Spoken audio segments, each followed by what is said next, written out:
What's up guys, my name is Ryan Shirley and I want to show you some of my favorite places in the beautiful country of Portugal. So here's my Portugal top 10.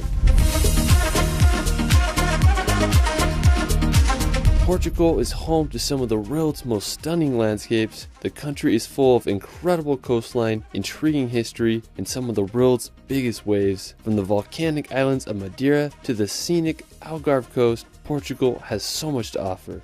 Let's start this video off at the vibrant city of Lisbon. Being one of the oldest cities in the world, Lisbon is Europe's second oldest capital city after Athens. I mean, there's just so much culture and history in this city. You can check out the Sanctuary of Christ the King monument. It reminds me of a mixture of Rio de Janeiro and San Francisco's bridge. The Commerce Square is another beautiful spot to explore. One of the coolest parks in Lisbon is the Parque Eduardo VII. It's full of beautifully designed hedges and just a great place to enjoy the afternoon or evening. The Belém Tower is also an important monument that served as a point of embarkation for Portuguese explorers. Lisbon is such a historic city, and I have to say it's one of the most beautiful capitals in all of Europe. After Lisbon, we're going to head to the nearby municipality of Sintra. Now located about 30 minutes outside of Lisbon, Sintra is home to some of Portugal's most famous places. Now one of the most well-known spots in the region is the Pena Palace. It's this colorful castle that sits on top of the Sintra Mountains. Originally a monastery was built here in the 15th century, but lightning and earthquakes left the monastery in ruins until King Ferdinand decided to build the palace, which was completed in 1854. Today it stands as one of the 7 wonders of Portugal. Now right next to the Pena Palace are the castles of the Moors. It's a stunningly well-preserved medieval castle that was built all the way back in the 9th centuries. If you visit, you can walk the castle walls and get a little taste of what it must have felt like to live in Portugal during medieval times. Another historical nearby place is Quinta da Regaleira. It's home to the inverted tower, which has a fascinating history regarding the initiation ceremony for Templar Knights.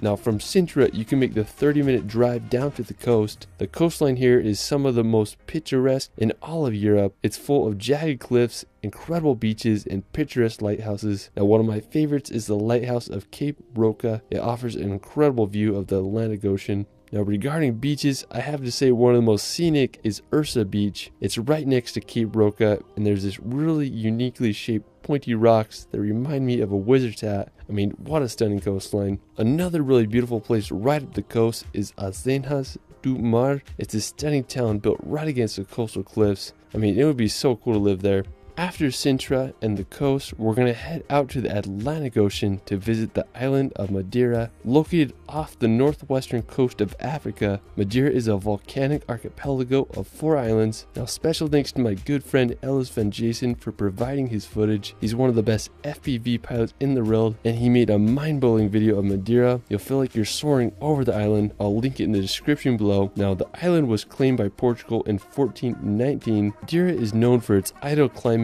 and stunning coastline. I have to say that one of my favorite parts of Madeira is its mountains. They are so jagged and have a stunningly colorful combination. Ellis shows off the ridges from a completely new perspective with his incredible piloting skills. I mean, just unbelievable. If you want to visit the mountains, you can go to Pico do Arriero. It's just a 30-minute drive from Funchal. You'll be able to hike around and get stunning 360 views of the whole island. Now the weather on top can be quite unpredictable. You might get lucky and be right above the clouds. If you're not into mountains, the coastline offers just as much beauty. A lot of the beaches are dwarfed over by massive cliffs. I mean, it's just hard to believe that places like this actually exist. Madeira is just such a unique island, and I hope you all can visit one day. While we're still in the Atlantic Ocean, we're going to head over to the archipelago of the Azores. Located right in the middle of the Atlantic Ocean, the Azores are a group of 9 islands like none other. They remind me of a hybrid between New Zealand and Hawaii, with its rolling pastures and green scenery. The largest island on the Azores is São Miguel. One of the most stunning places on the island is Lago das Sete Cidades.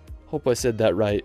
It's a twin lake situated in the crater of a volcano. One lake is green while the other is blue. The nearby Santiago Lake is also an incredibly unique place. The highest point in the Azores and all of Portugal is the massive Mount Pico. The stratovolcano is over 7,713 feet high and last erupted in 1720. From the dramatic coastline to the crater lakes, the Azores just have so many places to see. After the Azores, we're going to head back to the mainland to visit the region of Algarve. Now, the Algarve region is the southernmost part of Portugal. It's famous for its good weather, high standard of living, and incredible coastline. One of the most beautiful towns in Algarve is Lagos. It's this ancient maritime town with more than 2,000 years of history. Today, it's one of the most visited cities in all of Portugal. What I love about Lagos is it's located right next to some of the best beaches. The coast is home to uniquely shaped sea cliffs filled with hidden beaches and sea caves. I would just love to swim to one of those hidden beaches and spend all day there. One intriguing place is Ponte da Piedade. It's full of countless grottos and sea arches to explore. And this summer, I just want to explore the Algarve coast so bad, and there's just so many hidden gems to find. After Algarve, we're going to visit the medieval town of Óbidos. Located about an hour's drive from Lisbon in central Portugal, Óbidos is a romantic medieval town protected by an impressive stone wall. Around the year 713, the Moors established a fortification here, and in 1148, the King of Portugal reclaimed the land after successful storming of the Moorish castle. In the 13th century, the king gifted Óbidos to his queen, and for the following centuries, the village received special treatment from the queens of Portugal, who remodeled and enriched the village throughout the Middle Ages. Today, Óbidos is one of Portugal's most well-preserved medieval cities. The Óbidos Castle is one of the crowning features. It dates back to the 9th century, and now it's a hotel. Óbidos is just such a beautiful medieval town, and I hope y'all can witness it one day. Now, from Óbidos, we're going to make the 1-hour drive to Tomar. Tomar is an idyllic